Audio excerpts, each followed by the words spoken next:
Could there be a reason why Los Angeles is burning that nobody really wants to talk about? Now, I want to talk about it. I want to talk about it because I think that it's definitely possible. But before I get into this article by Michael Snyder from End of the American Dream, I wanted to clarify. For a long time, I was not convinced that God acted in judgment towards people during this life. In other words, I always thought God will judge people after we die. And up until then, we're on our own. We do our thing. That's not to say that we don't get blessings, we don't get curses or anything like that. It's just that God isn't sitting there. Oh well, this person did that, so strike him down. Because the reason being, it's not that I thought that he couldn't do it. It's that you see so much evil in the world. You see so many bad things happening. And you see so many good things that people can do that don't get rewarded, and bad things that people do that don't get punished, at least that we know of. I always thought, you know what, we do our thing here, and then afterwards we get judged for our actions, and that's when God will dish out punishment. But I've noticed events, things that have happened, so I've become more open to it. I'm not bullish about it by any means, but I am open to the idea that in certain circumstances, people, groups, organizations, companies, even entire nations can be punished. And those punishments come in the form of something grand and such as, for example, the Los Angeles fires. So again, not bullish, not dogmatic, just I'm very open to the idea, but only under certain circumstances. And I think that in this article, which we have cross-posted over at discernreport.com, this article by Michael Snyder, it makes some good points, and it makes one incredibly good point, and then some of the other points I don't necessarily agree with. But let's get into the article.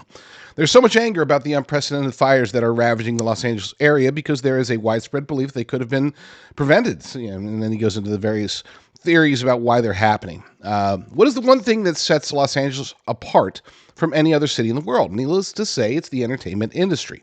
Los Angeles is known as the entertainment capital of the world, and the entertainment that it produces has an enormous amount of global influence. In fact, LA has more of an impact on the culture of the world than any other city by a wide margin, and I agree with that. But I'm not necessarily in agreement about the next part. The entire planet has been corrupted by the movies, television shows, and music that comes out of Hollywood. On top of all that, it is the epicenter of the global pornography industry.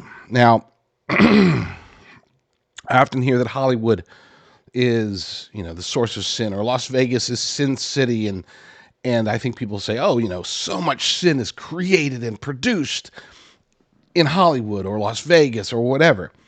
And I disagree. I think that sin is personal. Sin is within us. Hollywood movies, whether it's porn or just bad films or bad messaging in films or television shows or whatever, that's just the manifestation of, I guess you could say, ways that we can sin, but the sin is still ours. Sin is based upon our internals, our actions, and our words. Okay? If it wasn't for Hollywood, if Hollywood disappeared, we by our nature, who were sinning through Hollywood, would find other ways to sin. You look at third world areas where they don't have Hollywood or Bollywood or anything like that. You look at those areas, they're finding ways to sin. It's based upon what's manifest in front of them. So no, I'm not going to say that sin is not. Hollywood is not the source of sin. Hollywood is simply the petri dish where our satanic nature can be made manifest.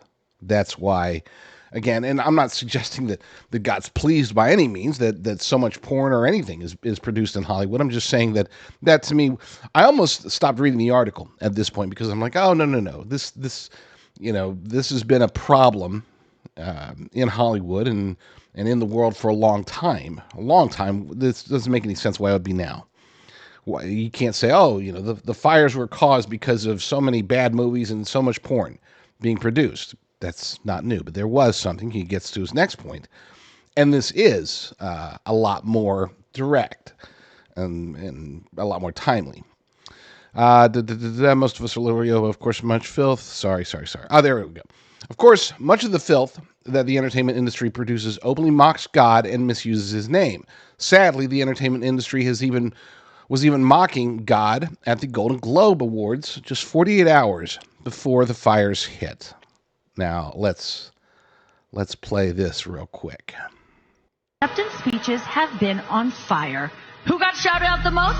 Let's look at the numbers. God, creator of the universe, 0 mentions.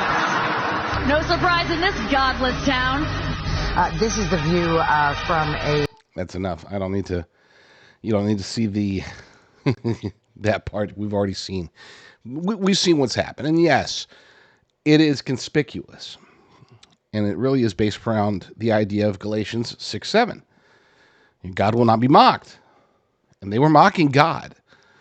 So if we were to attribute these fires with so many celebrities having their homes burnt down, one British actor, a child star, granted, somebody who had cerebral palsy and blindness, born blind, he died. I forgot his name, but he was one of the victims in the fire itself. If we were going to go down this road, that this fire, in whole or in part, was punishment for something, it wouldn't be the porn industry, it wouldn't be bad movies, it wouldn't be Hollywood, it wouldn't be the crime, the almost certainly the hideous child sex trafficking, very, very bad things that are happening in Hollywood, because those aren't new. But they mocked God directly to millions of people just before the fires. That, to me, is more indicative of what I would expect as far as a punishment being sent on the people. We look at places like Sodom and Gomorrah. The crimes that we know of in Sodom and Gomorrah, we don't have a lot of detail. We only have basically innuendo. We know that they were perverse. We know that those perversions that they were engaged in, those are present everywhere in the world now. So I don't see this as a similar type of punishment as what would have happened to Sodom and Gomorrah. But I could see this as a very big warning sign. Don't mock God, especially to millions of people. That's a bad idea. Let's spread the truth together. You can connect with me on X at JD Rucker, or you could subscribe to my Rumble channel, jdrucker.com/rumble, jdrucker.com/rumble.